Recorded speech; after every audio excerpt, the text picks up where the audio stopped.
Hello, good morning. आज ऑफिसमध्ये सुरुवात झाली चहापासून.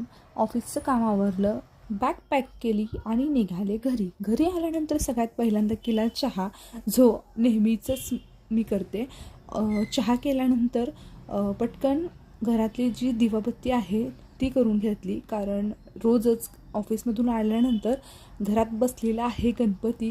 गणपती आमचा अनंत चतुर्दशीपर्यंत असतो. सो धूप वगैरे लावला. घरात खूप मस्त असं प्रसन्न वातावरण होतं. सो धूप वगैरे दिवाबत्ती झाली. नेहमीप्रमाणे आम्ही आरतीसुद्धा केली. आज मी आरती घेतली होती गणपतीची. त्यानंतर प्लॅन ठरला की आपण बाहेर जाऊयात गणपती बघण्यासाठी. सो निघालो बाहेर. गावामध्ये आत्ताच गेलो, कारण गर्दी थोडी कमी असते आणि आईना वगैरे पण गर्दीमध्ये जाणं होत नाही. सो गेलो आणि इथे तुम्ही बघताय, हा आहे फेटेवाला गणपती, सातारचा सगळ्यात मोठा. तिथे दर्शन घेतलं. रियांशलासुद्धा दर्शन दाखव